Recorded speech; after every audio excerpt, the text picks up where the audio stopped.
What is going on, Vikings fans? Welcome back to the Purple and Gold Bars channel. We're here. We're doing a post game reaction. Don't forget to hit that like and subscribe. We are on the road to 500 subscribers. I'm hoping to hit that by the end of the year.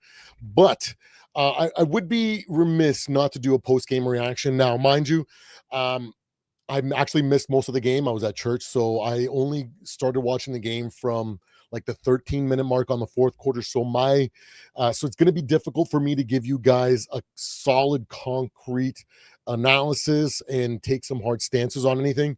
I'm going to definitely do that tonight. I'm going to watch the game a couple times, and for tomorrow's live, we'll break everything down, everything that I'm seeing, and really give you guys my opinion and my assessment, my true assessment. But we'll talk about the last 13 minutes of the game. Now, it looked like we had started rough, and I was like, wow, okay. The things that I was expecting for us to capitalize on didn't exactly happen. Doesn't look like Jordan Mason was able to be dominant running, which is fine. All the areas in which we needed to capitalize on, we probably didn't. It is what it is. But from what I was able to see is the heart of this team and the quality of the roster. I understand.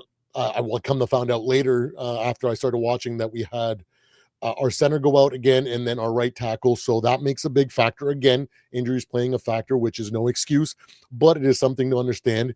But regardless of those injuries, for the last 13 minutes of the game, the Vikings tried to buckle down and pull off a comeback, and it was pretty close for them to get to that field goal to tie up the game. You know, it sucks it didn't go our way, but what's most important, I believe, is that two things were made clearly obvious this week. One, Carson Wentz. That's most likely what we're going to expect out of him in the playoffs, especially against harder teams, right? So the play is definitely not for Carson Wentz. But the second, and I think it's the most important takeaway from what I got from the last 13 minutes, again, I was at church, so that's why I'm still wearing my church clothes and whatnot. But the important part, I think, is that we were able to rally and try to make a comeback, and at the very least we had a chance of coming back and winning this game. That's something that me personally, I have all been super frustrated when we have teams that as soon as we get behind like this, we just quit or we just can't do anything. So the quality of the roster and the heart of this team is something that I'm extremely happy on. Going into the season, I knew that this season was going to be an up and down season. There's going to be ugly wins, ugly losses, and there's going to be so many highs and lows. So I knew I was getting into this season, so I'm not entirely surprised. Like I said in the original preview, that I feel like this game was going to be super close. I gave our Vikings between like a 51 to 53% chance, and then the Steelers like between a 48 to like 51. So like basically a coin flip. And as long as we were able to capitalize and stay healthy, then we had an opportunity to steal one here, especially with the Steelers that hadn't found their groove. And I said there is entirely possible that this is the game that the Steelers come out and remind us how good of a defense they had last year. So big ups to the Steelers for playing a great game, and big ups to the Vikings for actually trying to bring this back and not just crumbling and giving up, throwing out throwing out our backup quarterback that I'm literally blanking on right now, Brosmer. So I'm glad to see that we didn't quit and we didn't give up. And like I expect, this roster is that good to give us a chance to win every single week. I get it. We're not going to win every single time. We are in a season where, in my opinion, going into it, I thought this is more of a season of development and growth, so that next year, once we have learned as much and pushed to that next level, we can actually be serious contenders and not like these pretenders that want to come in with a reclamation project, right? So I'm super happy with what the Minnesota Vikings were able to do, even though we weren't able to complete the comeback and force overtime. It would have been amazing to see that happen, even if we lost in overtime or if we won in overtime. What I'm most happy with is the fact that this team has the heart and the drive to continue to push, and we have the skill to be able to give ourselves a chance to win every week. Now, hopefully, this will transition as we go further and further down the season, and we start finding some consistency in the middle and late half of the season. Now, all we got to do is make sure that JJ gets healthy, and uh, we give him all the meaningful reps so that he can get to that stage, raise that floor to where he's a much better option than Carson Wentz. Like I've been saying, Carson Wentz and JJ McCarthy give us basically the same chance of winning games as well as going deep into the playoffs. So that's why I've been a big proponent of, once JJ comes back, he's got to be the guy, regardless of how many wins and losses he gets. And we can't be turning to Carson because that's just not the play. You know, it's funny. People took a 2 samples game size from JJ McCarthy and were ready to write him off and roll with Carson. And then they took a 1 game sample size and said, this is enough for me. I know that Carson can win us a Super Bowl.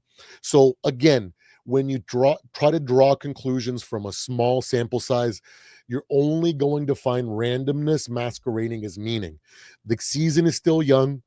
The 2-2 record reflects our potential. We have the ability to win games, and we're going to have a lot of growing pains, and we're going to lose games as well. This is, like I've been saying, this is going to be a roller coaster ride. And after the big high off the first drop on a roller coaster and you hit that first dip, nobody jumps off the roller coaster, because what would happen?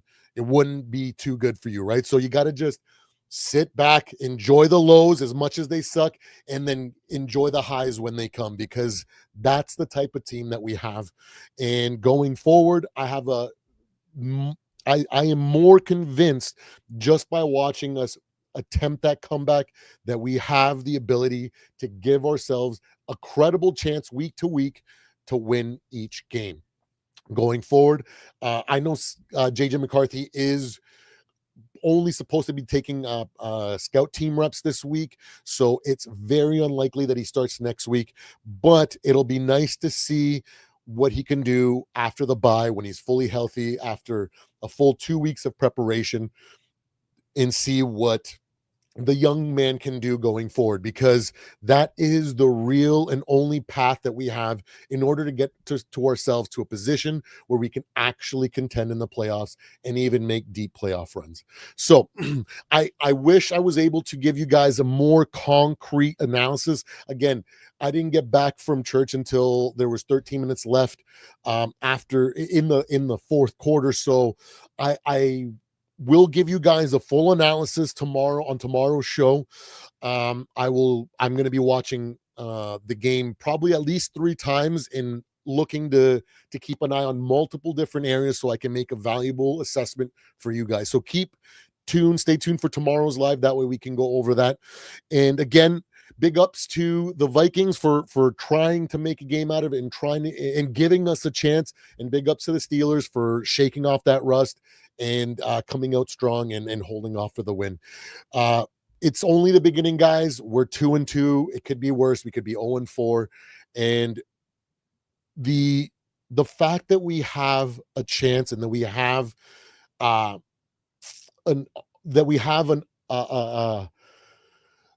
team and a roster that can give us a chance, is the most important thing.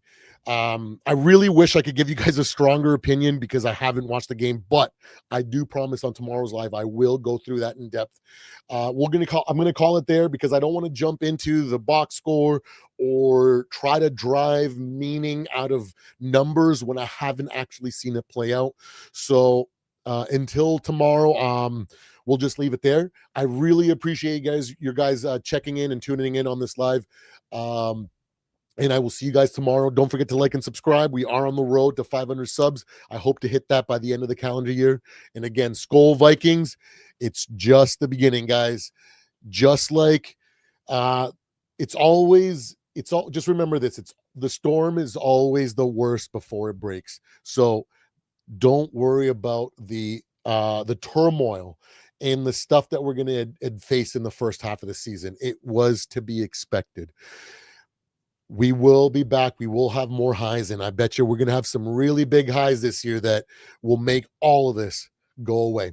I love you guys. Don't forget to, be good and be happy to your family and friends, and just remember that we still have our health, we still have our family, and that's all that really matters. One week at a time, like always, with a young team going through growth. I love you guys. Take care. Skol Vikings.